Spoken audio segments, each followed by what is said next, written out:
Wear your headphones? No, because then you're the one that's going to be talking. Alright. And, you ready? You gonna get to crop this? Yeah, we can cut this out. Cool. Cool.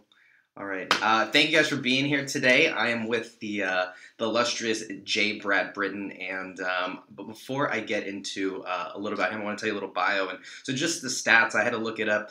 J. Brad has helped sell or be a part of over $246 million of career sales. He has 7 silver cups, and just in last year, his office did over $2 million in sales. Before I do that, I want to tell you a really interesting story about J. Brad. And I remember when J. Brad actually became my division manager, my current region manager, PJ Potter, called me and said, hey, I got some really great news, and he was excited to tell me about the promotion. And I had no idea who J. Brad was. And it was really interesting. He said I was probably the only person in the history of the company who doesn't know who this guy was. And it was great because I came in with an open mind, and the last 2 years or so working with him, I've gained so much and grown so much. So I wanted to be able to give you guys some value on some of the core philosophies that he has in his life. So J. Brad, you have a couple of key sets of values that kind of permeate through your whole life. Can you give us a little insight and share what those are? Yes, sir. Thank you, sir. And it's been a pleasure working with you for the last couple of years as well. And yeah, I was shocked when you hadn't heard of me. No, I'm just kidding. Yeah, actually, what you're talking about is these 4, I call my 4 life philosophies. And they haven't permeated my whole life. It really was about 15 years ago, probably, when it just became important to me to identify, what's important to me.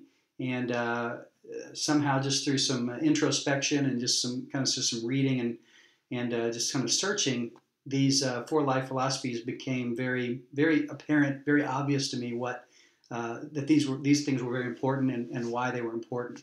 And I'll talk about each one of the 4 real quickly, but the 4 are, and they're all just one word. It's connection, execution, simplicity, and gratitude. Those 4 things. Actually, it started with gratitude. And I list that one last just because it sounds good. Connection, execution, simplicity, gratitude. And maybe because it's like the end-all, be-all. But that was really the first one that I identified. And it was actually right around Thanksgiving one year. And it was a newspaper article that sparked me thinking about gratitude. I'll save that for the last. But first of all, on connection. If you think about what's important to me and might be important to other people, connecting with an individual. I believe it's difficult. In fact, I believe it's impossible to live a truly fulfilling life without healthy connections. Right? Connecting with other people, connecting with ourselves, I think is important. Connecting with a higher being, some people connecting with nature. But when it comes to, I think most of us, really healthy relationships, that is what causes us to have the most fulfillment in life, right? Connection is one of the ones, and I got about an hour-long speech on each one of these. I'll spare you. The second one is execution, and the whole concept behind execution is it's real simple.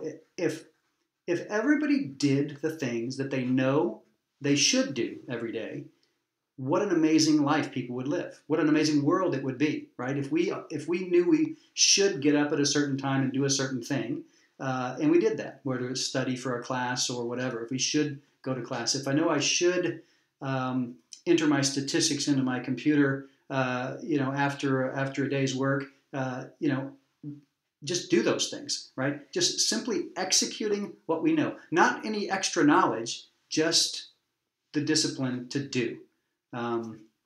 It's kind of I've heard people talk about the power of doing. All right, or Mark Lovis, a fellow I worked with for many years that I admire a lot, just talks about just do. Sometimes you got to just do, and that's where execution comes from.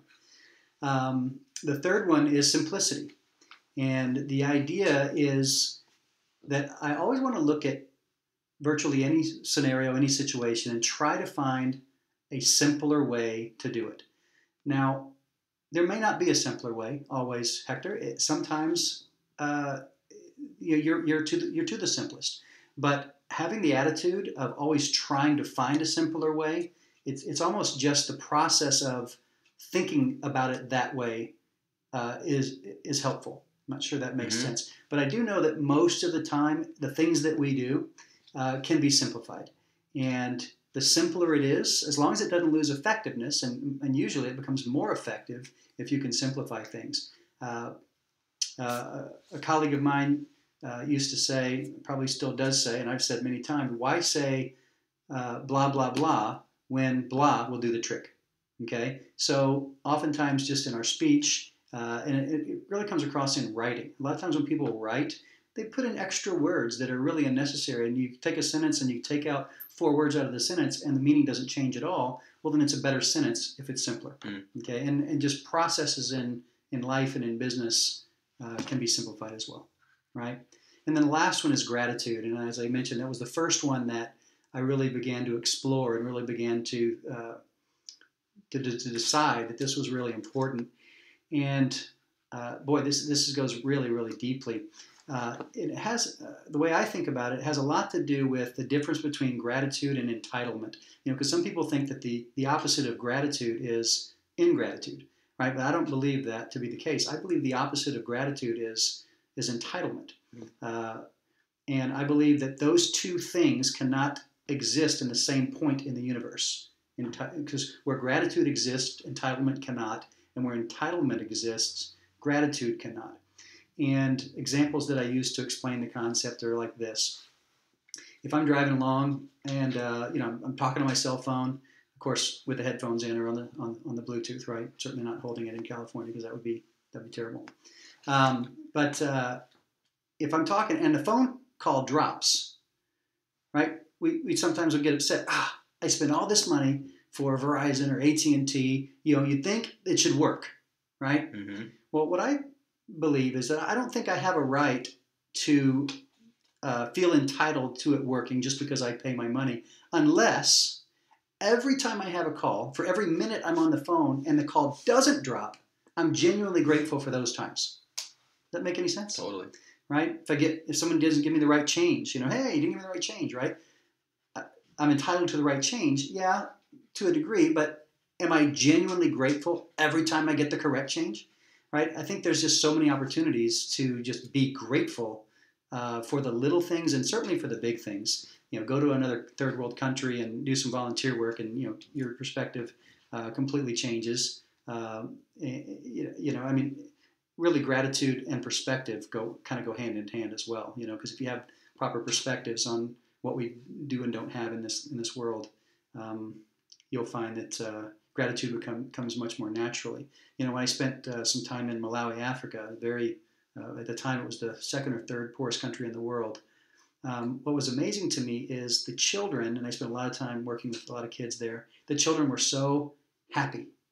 They were just so happy, and a lot of times they weren't really even doing anything. They were just kind of waiting for the next thing to potentially do, right? And they would be so thrilled. They learned how to jump rope. Some people had brought a jump rope to them to let them play with, and then these volunteers they had left the village, and so they went out in the jungles and they got vines and twigs or not twigs but vines and branches, and they made jump ropes, and they were so happy, with these jump ropes. They would be incredibly grateful for an empty water bottle. We would have these bottles of water we would drink, and we would just we just throw them away. Oh, but for them to get one of those, they would be so incredibly grateful, and they would just hold them because it's something new and something different. Or sometimes they would flatten them out and put them on the bottom of their feet, and they would wrap vines around it, and they would use those for shoes, things like that. And they were so grateful for those little things, and they could just be happy. Just being around people, me for one, just making noises, and mimicking noises. Whereas I think about young people the same age, 10 years old in the United States, if they're not doing something for 5 minutes, they're bored out of their skulls. They've got to be playing a game. They got to be, they got to be doing, or they're just not happy at all, right? And I think about they have nothing over there, and they're so much happier. So. It brought me, and I'll finish with this, to what I call the paradox of gratitude. And the whole paradox of gratitude is this. The people that have the least or have lost the most are usually the most grateful people. And the people that have the most are, generally speaking, the least grateful people, right? Or at least we have to work at it a lot harder. So that's kind of the paradox of gratitude that came out when I was exploring this many years ago. So those are my 4 life philosophies. I don't know if that has any value or not. Totally, totally. If I could ask one question, if there's someone watching this, where do you think someone should start? Whether it be implementing more connection, executing more, having gratitude, or with the third one is simplicity. If someone's just starting out, what do you think is a good place to start? That's a good question. It's kind of maybe a little bit loaded because it kind of depends on where people are in their life. I probably think most people really would be gratitude for most people because that's a hard one. It's a hard one, at least in our culture, to really genuinely be grateful for all, in all things. A lot of around Thanksgiving, we're grateful for our loved ones, and we're grateful for our jobs, and we're grateful for those things. But there's just so many opportunities to take gratitude to much deeper levels.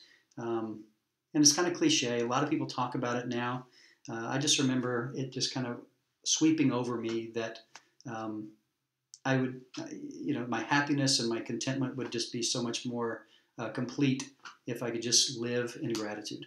And I know that there's a lot of people that you respect and that I respect a lot that, that's a big part of who they are, at least who they want to be.